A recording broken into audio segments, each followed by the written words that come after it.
Mari kita berdoa. Bapa yang Maha Baik, Allah yang hidup, yang kami percaya dalam nama Yesus Kristus, di dalam pimpinan pekerjaan Roh Kudus-Mu, kami sungguh bersyukur hari ini bisa kembali beribadah, memuji, mengagungkan nama Tuhan. Dan terima kasih Tuhan, saat ini kami boleh diberi kesempatan yang luar biasa untuk mendengar firman.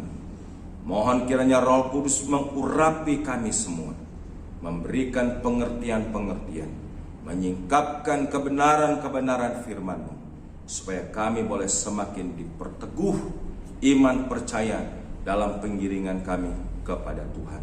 Berkati semua jemaat-Mu yang mendengar dan hamba-Mu yang akan boleh menyampaikan firman Tuhan. Biarlah kami boleh mendapat urapan kuasa Roh Kudus, sehingga pada akhirnya kami dimampukan untuk bisa melakukan firman-Mu dengan segenap hati dalam hidup kami hari demi hari. Terpujilah Kristus, dalam nama-Mu kami berdoa. Amin. Ya, shalom Bapak Ibu Saudara sekalian yang dikasihi oleh Tuhan Yesus. Mari pada hari yang berbahagia, kesempatan yang luar biasa yang Tuhan beri, kita akan membaca firman Tuhan dari kitab Injil Matius pasal yang ke-24 ayat 1 sampai dengan yang ke-14. Adapun tema khotbah pada hari ini adalah kita akan belajar mengenai khotbah Tuhan Yesus mengenai akhir zaman. Khotbah Tuhan Yesus mengenai akhir zaman. Ya, Injil Matius pasal 24 ayat 1 sampai dengan yang ke-14 saya bacakan buat kita semua. Bait Allah akan diruntuhkan. Sesudah itu Yesus keluar dari bait Allah lalu pergi, maka datanglah murid-muridnya dan menunjuk kepada bangunan-bangunan bait Allah. Ia berkata kepada mereka, "Kamu melihat semuanya itu? Aku berkata kepadamu, sesungguhnya tidak satu batu pun di sini akan dibiarkan terletak di atas batu yang lain. Semuanya akan diruntuhkan." Permulaan penderitaan. Ketika Yesus duduk di atas bukit Zaitun, datanglah murid-muridnya kepadanya untuk bercakap-cakap sendirian dengan dia. Kata mereka, "Katakanlah kepada kami, bila manakah itu akan terjadi, dan apakah tanda kedatanganmu dan tanda kesudahan dunia?" Jawab Yesus kepada mereka, "Waspadalah supaya jangan ada orang yang menyesatkan kamu, sebab banyak orang akan datang dengan memakai namaku dan berkata, 'Akulah Mesias,' dan mereka akan menyesatkan banyak orang. Kamu akan mendengar deru perang atau kabar-kabar tentang perang, namun berawas-awaslah jangan kamu gelisah, sebab semuanya itu harus terjadi, tetapi itu belum kesudahannya. Sebab bangsa akan bangkit melawan bangsa, dan kerajaan melawan kerajaan. Akan ada kelaparan dan gempa bumi di berbagai tempat. Akan tetapi semuanya itu barulah permulaan penderitaan menjelang zaman baru. Pada waktu itu kamu akan diserahkan supaya disiksa, dan kamu akan dibunuh, dan akan dibenci semua bangsa oleh karena namaku. Dan banyak orang-orang murtad, dan mereka akan saling menyerahkan dan saling membenci. Banyak nabi palsu akan muncul dan menyesatkan banyak orang. Dan karena makin bertambahnya kedurhakaan, maka kasih kebanyakan orang akan menjadi dingin. Tetapi orang yang bertahan sampai pada kesudahannya akan selamat. Dan Injil kerajaan ini akan diberitakan di seluruh dunia, menjadi kesaksian bagi semua bangsa. Sesudah itu barulah tiba kesudahannya. Terpujilah nama Tuhan atas firman-Nya yang ajaib. Dan berbahagialah kita semua yang memiliki hati mencintai Tuhan, mencintai firman-Nya, dan genapkan firman Tuhan dalam hidup kita hari lepas hari. Saudara-saudara sekalian, sedang jemaat yang dikasihi oleh Tuhan Yesus Kristus, khotbah Tuhan Yesus tentang akhir zaman ini Ada yang sudah digenapi, ada yang sedang digenapi, dan ada yang belum digenapi. Yang jelas yang sudah digenapi adalah di mana Yesus menubuatkan bait Allah yang dibangun begitu sangat megah. Walaupun memang tidak semegah bangunan bait Allah yang dibangun oleh Salomo, tapi bangunan bait Allah yang dibangun ulang oleh Herodes Agung itu sangat luar biasa megah, sehingga banyak orang berdetak kagum. Israel sangat terkagum-kagum dengan bait Allah atau bait suci yang sedang dibangun itu. Namun Yesus mengatakan kepada murid-muridnya sebagai salah satu tanda permulaan akhir zaman adalah bait Allah yang megah luar biasa akan dihancurkan, hancur lebur, akan diruntuhkan. Dan itu terjadi sejak Yesus mengatakan nubuatan ini 40 tahun kemudian oleh tentara Titus di bawah kekaisaran Nero menghancurkan bait Allah.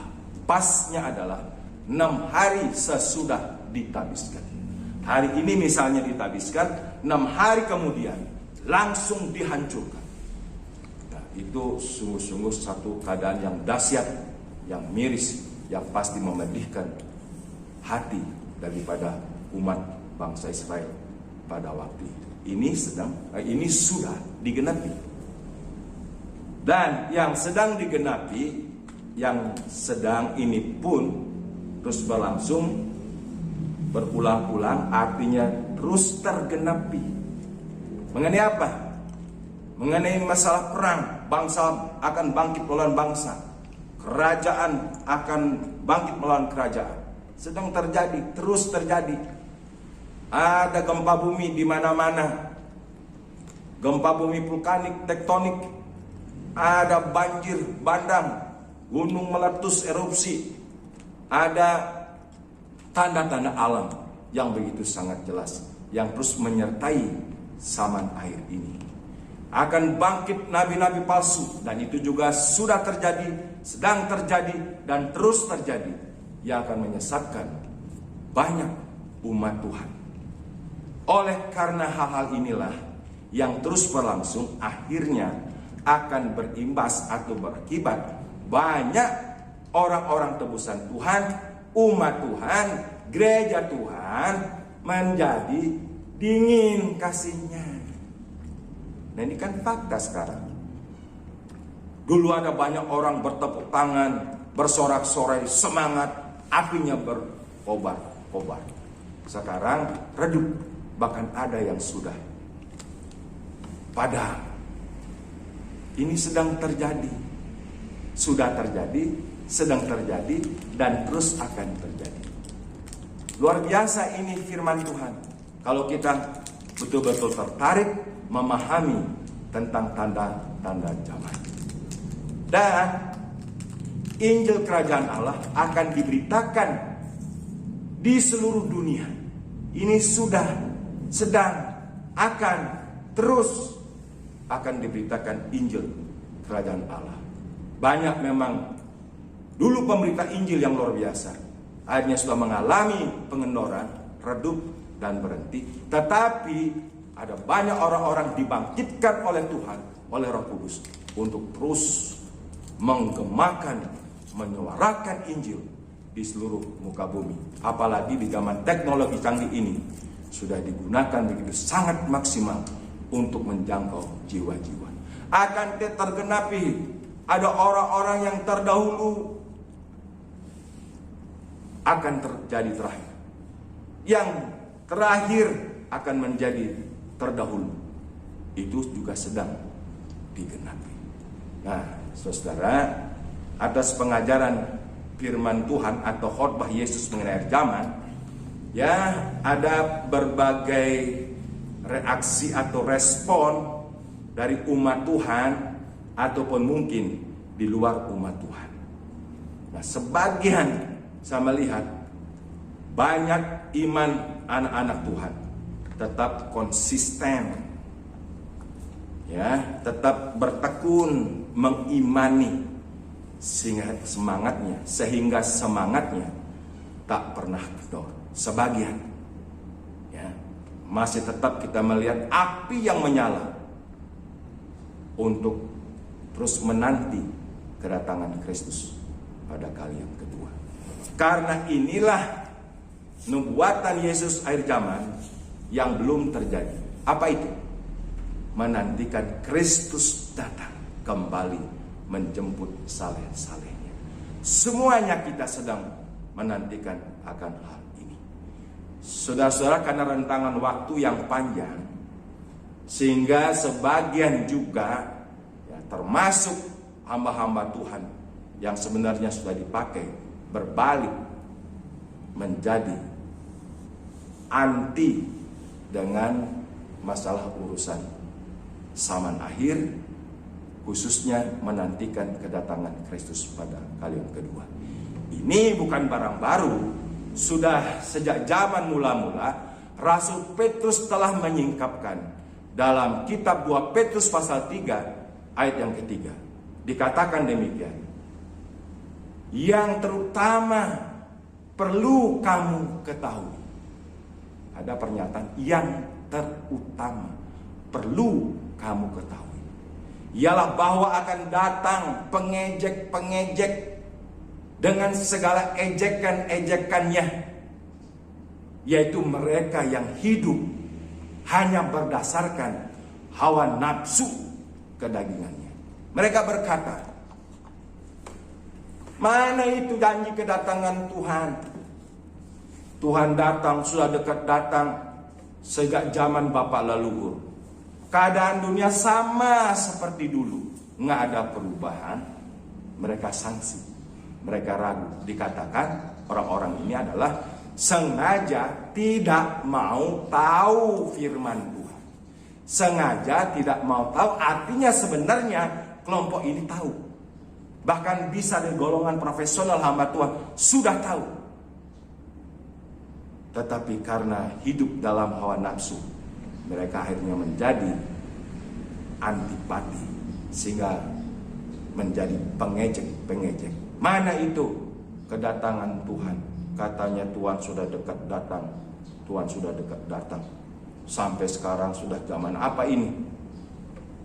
Ini saudara-saudara, sudah terjadi dari dulu, sedang juga terjadi sampai sekarang, dan akan terus menyertai zaman akhir ini. Nah, karena keadaan-keadaan inilah saudara-saudara, maka saya katakan respon orang percaya, respon gereja Tuhan, respon umat Tuhan, sebagian masih konsisten, tetap setia. Apapun terjadi, mereka berjalan pada apa yang ditentukan, yang dimana mereka percaya firman Tuhan. Tapi sebagian sudah putus asa, apinya nggak menyala lagi, sudah padam, tidak mau tahu, apatis, masa bodoh. Mungkin masih ikut ritual ibadah, tapi hatinya kalau udah bicara mengenai kedatangan Tuhan, masa bodoh, nggak mau tahu. Nah, saudara, yang paling dahsyat adalah respon di mana atas hal ini banyak datang dikatakan pengejek-pengejek dengan ejekan-ejekan. Ini datang bukan dari orang luar, tapi orang-orang dari dalam yang ngerti. Karena Alkitab mengatakan mereka ini sengaja tidak mau tahu, artinya mereka sudah tahu. Nah, ini sudah mengeraskan hatinya. Ada banyak ajaran-ajaran sesat, nabi-nabi palsu. Ada Injil yang benar yang disampaikan, tapi banyak juga pendusta-pendusta menulis tentang Injil. Ada Injil Thomas, ada Injil Maria, ada Injil Barnabas, dan juga yang lain-lain. Memberikan banyak juga cerita-cerita, dongeng, cerita isapan jempol, sehingga akhirnya membingungkan umat Tuhan. Nah, karena itulah kita akan menarik pelajaran dari akhir zaman ini. Saudara, apa yang perlu kita pelajari supaya kita bisa tetap eksis, konsisten berpegang kepada firman Tuhan? Nah, pelajaran yang pertama, saudara, jangan jadi bingung, jangan jadi gelisah, jangan putus asa, jangan padam api kita, tetap bersemangat. Artinya yang pertama, tetaplah percaya. Apa yang difirmankan Tuhan pasti terjadi. Nah, untuk hal ini kita perlu memiliki iman. Bukan sekedar iman yang murni, bukan sekedar kualitas iman yang mungkin iman yang tahan uji, tapi kita perlu memiliki, memang betul iman kita mesti murni, iman kita masih tahan uji, tetapi kita sampai pada level kualitas iman yang unlimited. Apa itu iman unlimited? Iman yang tak terbatas, iman tanpa syarat, iman yang sekalipun sebagaimana Bapak Abraham beriman. Dikatakan dalam Roma pasal yang ke-4:18, sekalipun tidak ada alasan lagi untuk percaya, namun Abraham tetap percaya. Berdasarkan tanda-tanda, sudah tidak ada harapan lagi. Walaupun nampaknya tidak ada harapan, Abraham imannya unlimited. Sekalipun tidak ada alasan untuk percaya, namun Abraham tetap percaya. Dahsyat, luar biasa. Ayub di dalam pengiringannya akan Tuhan ada pada titik zero. Saya mengatakan bukannya titik zero, sampai minus, di mana Ayub sudah babak belur. Bukan sekedar babak belur, belurnya berbabak-babak. Tapi dia boleh percaya mengatakan Ayub 42 ayat yang kedua, ya Tuhan, tidak ada rencanamu yang gagal, tidak ada perkataanmu yang gagal. Kapan Ayub mengatakan ini? Bukan sesudah dipulihkan, sebelum dipulihkan, semasih badannya penuh dengan kesusahan karena sakit penyakit. Luar biasa. Namun Ayub tetap percaya. Ini yang disebut dengan iman unlimited. Nah, untuk tanda-tanda zaman, tanda-tanda akhir zaman, waduh, udah berapa milenium ini? Sudah masuk milenium ketiga sejak dikatakan. Terus mulai iblis menggoda, mengotak-atik. Akhirnya hati kita mulai ragu-ragu. Sesudah ragu-ragu, pada akhirnya kita putus asa. Sesudah putus asa, terus kita tidak percaya. Hati-hati, waspada akan cobaan ini. Perkataan-perkataan iblis yang terus menyerang otak pikiran kita dan hati kita. Mari yang pertama, respon kita terhadap tanda-tanda zaman akhir. Sudah digenapi, sedang digenapi, yang akan digenapi kita sedang menantikan, yang memang belum terjadi. Tetaplah percaya. Artinya, jangan pernah kehilangan semangat untuk tidak percaya. Karena aset iman ini penting sekali, saudara. Iman ini adalah anugerah. Kita bisa percaya memang karena anugerah Tuhan. Ini yang ingin dihancurkan oleh iblis. Karena iblis tahu firman Tuhan. Nanti waktu Tuhan datang, Lukas 18 ayat ke-8, adakah dia menemukan iman di bumi? Adakah dia menemukan iman di hati setiap anak-anak tebusannya? Karena iman itu adalah aset rohani yang luar biasa yang Tuhan karuniakan. Nah, karena itulah milikilah iman yang tahan uji, iman yang murni, iman yang unlimited, iman yang sekalipun.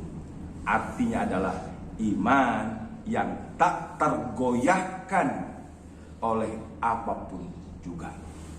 Dengan kesulitan, kesukaran, ketelanjangan, penderitaan, aniaya, termasuk ancaman Omikron ini, jangan takut saudara-saudara sekalian. Mari justru segala kesulitan ini, mari kita bergerak menjadikan hal ini sebagai kesempatan untuk menguji kualitas iman kita. Karena memang itu yang dirindukan Tuhan. Karena itu kita berkenan di hadapan Tuhan. Karena iman itu Tuhan ingin mencari dalam hidup kita masing-masing. Nah, yang kedua, kita merespon tanda-tanda zaman ini, saudara. Ya, tadi dikatakan jangan bingung, jangan gelisah, jangan sampai menjadi dingin kasih kita, dan lain sebagainya. Karena itu yang kedua, tetaplah bersemangat melakukan panggilan Tuhan. Berbicara tentang panggilan Tuhan, yang pertama kita dipanggil untuk diselamatkan. Dalam iman percaya karena anugerahnya waktu percaya kita sudah menerima keselamatan, dan jaminannya itu adalah Kristus yang sudah mati dan bangkit bagi kita semua. Nah, karena itu ada nasihat firman Tuhan dalam Filipi pasal 2:12. Karena itu saudara-saudara, tetaplah kerjakan keselamatanmu dengan takut dan gentar. Bukan hanya waktu aku lagi hadir, terlebih pada waktu aku tidak hadir. Nah, ini panggilan ini harus mandate. Kita percaya saudara dan saya sudah diselamatkan karena iman. Itu luar biasa. Ini yang tidak bisa dibandingkan oleh apapun juga. Ini harus kita pegang dengan kokoh. Jangan pernah meremehkan anugerah keselamatan. Tuhan sudah memanggil kita masuk dalam keselamatannya. Sesudah kita dipanggil masuk dalam keselamatannya, yang kedua kita dipanggil untuk beribadah. Ibadah kita nggak boleh suam-suam. Kita masih tetap bersemangat dalam ibadah. Maka Ibrani pasal 10 ayat yang ke-25, jangan cari alasan, jangan membiasakan diri untuk tidak beribadah kepada Tuhan. Justru kita mesti semakin giat, semakin kencang, semakin semangat ibadah kita menjelang menantikan kedatangan Kristus pada kali yang kedua. Ini panggilan yang terus berlangsung dalam hidup kita sampai hari ini. Tetaplah bersemangat dalam ibadah kita kepada Tuhan. Baik ibadah keluarga, ibadah pribadi, ibadah pertengahan minggu di gereja, ibadah pada hari Minggu, semua jam-jam ibadah ini harus menjadi pengucapan syukur sebagai bentuk kasih kita. Kalau benar kita mengasihi Tuhan, tidak ada yang ibadah terpaksa. Tidak ada. Justru ibadah kita akan nantikan ibadah itu. Kita akan tunggu, kita rindukan untuk bersekutu, beribadah kepada Tuhan. Itu panggilan yang kedua. Baru panggilan yang ketiga adalah panggilan untuk melayani. Ya, maka Roma pasal 12 ayat 11 kita dikatakan, janganlah kamu kendor, tetapi hendaklah engkau bersemangat, bernyala-nyala, dan layanilah Tuhan. Jangan pernah redup untuk melayani. Masa kita sudah diselamatkan oleh Tuhan, berkat yang gak bisa kita gantikan, kita hitung-hitungan melayani Tuhan. Mari pelihara roh semangat bernyala-nyala untuk melayani Tuhan. Tiada lebih indah selain kita boleh melayani Tuhan. Panggilan untuk melayani adalah panggilan untuk mengembangkan semua talenta dan karunia yang Tuhan beri. Ada maksud Tuhan memberikan talenta, ada maksud Tuhan memberikan karunia. Kita jangan pernah mengafkir satupun dari talenta karunia. Saudara boleh baca nanti juga tentang zaman akhir di Matius pasal 25 mengenai hamba-hamba yang menerima talenta. Jangan pernah menyimpan talenta. Jangan pernah mengafkir talenta. Talenta diberikan untuk dikembangkan supaya menghasilkan 100 kali lipat. Ini yang Tuhan rindukan. Semua kita diberi talenta. Tidak ada yang tidak. Oh, saya nggak diberikan talenta. Tidak ada. Alkitab mengatakan minimal 1. Bisa 2, bisa 3, bisa 5. Multi talenta. Jadi tujuan Tuhan dalam panggilan untuk melayani, karena sudah diselamatkan, kita terbina dalam ibadah kita. Saya percaya ini akan seperti air yang mengalir. Tidak ada orang yang hitung-hitungan, tidak ada orang yang terpaksa untuk melayani. Dia akan dengan rela, penuh semangat, yang bernyala-nyala, yang berkobar-kobar untuk menggenapkan panggilan Tuhan, melayaninya. Saudara, itu yang kedua. Yang ketiga adalah kita tetap setia, berdoa, dan berjaga-jaga. Doa ini penting, ya, yang melampaui waktu dan juga keadaan. Kita menyembah Allah dalam roh dan kebenaran. Selalu berjaga-jaga di dalam doa. 1 Tesalonika pasal 5:17. Tetaplah berdoa. Artinya berdoalah senantiasa. Berdoalah setiap waktu dan dalam setiap keadaan. Roma 12:12. Bersukacitalah dalam pengharapan penantian kita. Bersabarlah dalam kesesakan ada banyak masalah. Terus dikatakan bertekunlah di dalam doa. Ada 3 respon penting menyikapi khotbah akhir zaman. Yang pertama, tetaplah percaya. Yang kedua, tetaplah bersemangat menggenapkan panggilan Tuhan. Dan yang ketiga, tetap setia, berdoa, dan berjaga-jaga senantiasa. Artinya apa, saudara? Dengan ketiga hal ini, artinya supaya kita semua tetap memelihara pelita kita menyala. Jadi jangan pernah pudar, redup, dan akhirnya mati. Tuhan ingin supaya pelita iman kita, pelita percaya kita, pelita panggilan kita untuk melayani, pelita kasih kita, pelita pengharapan kita, pelita doa, pelita ibadah kita, semuanya tetap bernyala sampai nanti trompet Allah berbunyi di awan-awan. Yesus datang kembali menjemput kita saleh-salehnya, atau sampai kita dipanggil oleh Tuhan. Makanya anggaplah setiap hari kita hidup di penghujung akhir zaman. Saya tetap waspada, apalagi sudah banyak penyakit. Saya menganggap hidup saya sudah di penghujung akhir zaman. Artinya waktunya mungkin tidak lama, ya, Tuhan akan memanggil. Kapan Tuhan memanggil? Siap sedia. Jangan sampai kita lengah. Pelihara hidup rohani kita, pelita rohani kita. Pelita iman, pelita semangat panggilan, pelita doa, ibadah kita, pelita kasih, pelita pengharapan kita. Kalau kita tetap konsisten dengan ini, nggak perlu bingung, nggak perlu kecewa, nggak perlu terintimidasi.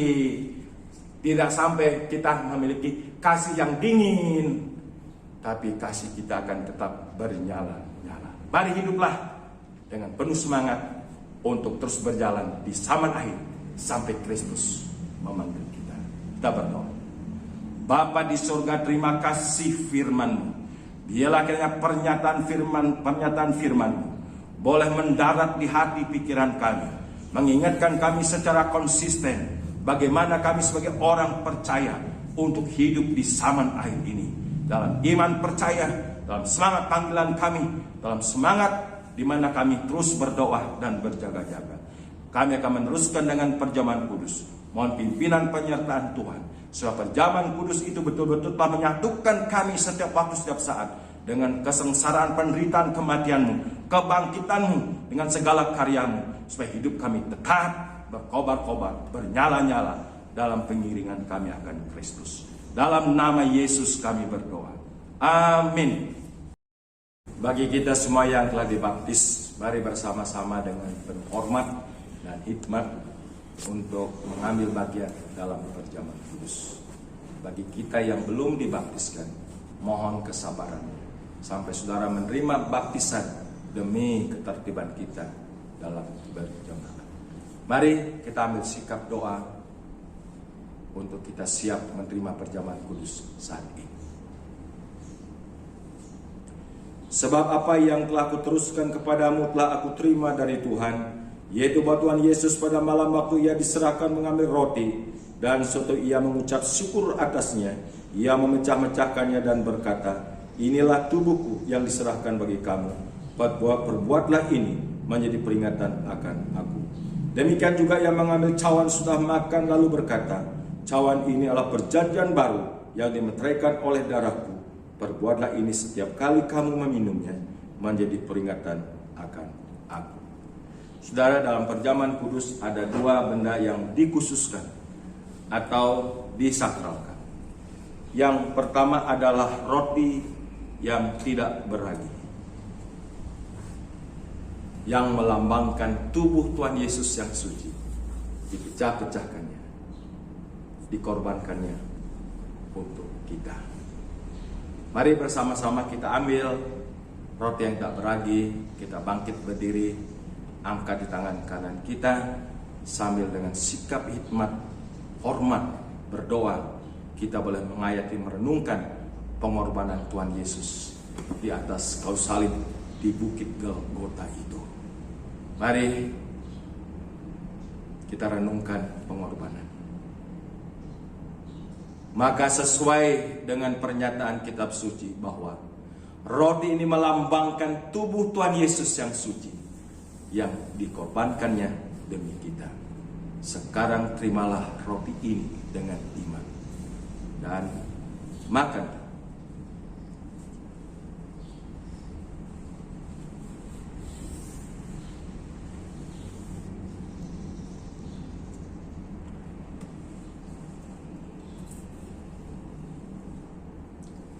Yang kedua adalah anggur, yang melambangkan darah Tuhan Yesus yang suci.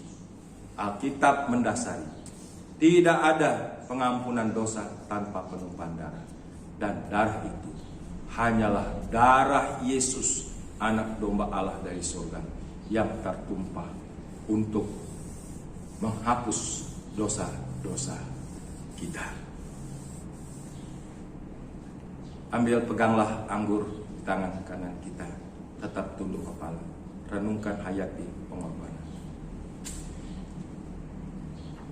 Salibnya selama mulia, dosaku dihapuskan oleh darah Yesus. Sesuai juga dengan nats Alkitab bahwa anggur ini melambangkan darah Yesus yang suci tanpa dosa, ditumpahkannya demi pengampunan segala pelanggaran salah, bahkan dosa-dosa kita. Sekarang terimalah anggur ini dengan iman dan minumlah.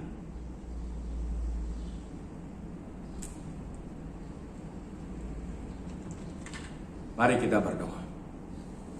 Bapa, dalam nama Tuhan Yesus, terima kasih banyak karena hari ini kami kembali bisa mengingat, menghayati, merenungkan pengorbanan-Mu di atas salib di Bukit Golgota. Dan itulah satu-satunya pengorbanan yang sempurna sebagai penggenap seluruh korban-korban dalam perjanjian lama. Dan hanya oleh karenanya kami boleh diselamatkan. Terima kasih Tuhan, dalam nama Yesus kami berdoa. Amin. Mari kita berdoa. Bapa, di akhir ibadah ini kami datang berdoa kepadamu untuk kehidupan jemaat-Mu di Kelapa Gading, khususnya dalam kami terus berdoa dan berjaga-jaga menantikan kedatangan Tuhan, supaya iman yang Tuhan sudah anugerahkan dalam hati kami jemaat-Mu Tuhan tetap hidup, tetap bernyala, dan kami bersemangat untuk mengiring dan juga melayani Tuhan. Biarlah setiap keluarga Tuhan menolong, menjamah. Kalau di jemaat-Mu yang sakit, kami minta supaya Tuhan ulurkan tangan-Mu. Yang sakit boleh disembuhkan, yang mungkin sedang lemah imannya, mari Tuhan Engkau bangkitkan kembali supaya mereka bersemangat kepada Tuhan. Kami juga tetap berdoa bagi jemaat-jemaat-Mu yang sehat, agar mereka bisa memproduktifkan kesehatannya untuk memuliakan, untuk melayani Tuhan. Terima kasih, kami berdoa khusus juga untuk seluruh pengurus gereja, majelis, setiap pengurus komisi. Engkau menolong supaya majelis gereja tetap bersemangat, menjadi satu garda depan untuk terus bagaimana melayani Tuhan dengan penuh semangat di dalam kasih karunia Tuhan. Berkati seluruh majelis dan seluruh komisi-komisi. Kami berdoa ya Tuhan untuk seluruh bisnis, usaha, pekerjaan yang dilakukan oleh jemaat-Mu. Engkaulah kiranya memberkati supaya tetap mereka terus bisa menuai berkat dari pekerjaan-pekerjaan yang dilakukannya. Ya Tuhan, kami berdoa untuk Gereja-Mu Sang Kristus dan juga Sinode. Biarlah kami sebagai Gereja Sang Kristus tetap terus bersemangat di dalam kami melayani Tuhan, mengembangkan pekerjaan-pekerjaan Tuhan dalam setiap gereja lokal melalui satu pimpinan dari Sinode. Tuhan berkati khususnya hamba-Mu Pendeta Yeskiel dan keluarga yang terpapar COVID. Kami mohon uluran tangan Tuhan supaya beliau dan keluarga boleh dipulihkan, disembuhkan karena kasih anugerah, kasih kuasa Tuhan. Terima kasih Tuhan. Akhirnya kami berdoa untuk bangsa negara kami Indonesia ke dalam tangan-Mu. Kami percaya apapun yang sedang terjadi, Tuhan tetap peduli dengan bangsa ini. Engkau tetap menopangkan tangan-Mu dan memberkati bangsa ini. Berdoa untuk Presiden dan Wakil Presiden dan juga untuk seluruh para menteri jajarannya. Sebagai lembaga eksekutif tetap bisa menjalankan program-program yang baik di pusat, di daerah, dengan kerjasama dengan seluruh lembaga-lembaga di negara dan juga pemerintahan daerah, gubernur, bupati, wali kota, camat, lurah, dan juga seterusnya. Biarlah Indonesia akan terus bisa maju, keluar dari segala kesulitan, dan menyambut untuk seluruh program-program yang bisa membawa keuntungan-keuntungan. Baik di bidang politik, ekonomi, pendidikan, kesehatan, budaya, semuanya kami pertaruhkan ke dalam tangan Tuhan. Akhirnya kami menyerahkan segala persembahan kami hari ini. Tuhanlah kiranya memberkati seluruh persembahan-persembahan ini berkenan di hadapan Tuhan. Inilah doa kami dalam nama Yesus yang mengajar doa demikian. Bapa kami di surga, dikuduskanlah nama-Mu, datanglah kerajaan, jadilah kehendak-Mu di bumi seperti di surga. Berilah pada hari ini makanan kami secukupnya. Dan ampunilah kesalahan kami seperti kami sudah mengampuni orang lain yang bersalah pada kami. Janganlah membawa kami ke dalam pencobaan, tetapi lepaskanlah kami dari segala yang jahat. Karena Engkaulah mempunyai kerajaan dan kuasa dan kemuliaan sampai selama-lamanya. Terimalah berkat daripada Tuhan. Kiranya damai sejahtera dari Allah yang limpah sempurna, kasih karunia penebusan pengampunan dosa dalam Kristus Yesus Putra yang tunggal, serta janji penyertaan penghiburan kekuatan oleh Roh Kudus menyertai saudara sekalian sekarang ini sampai selama-lamanya. Amin.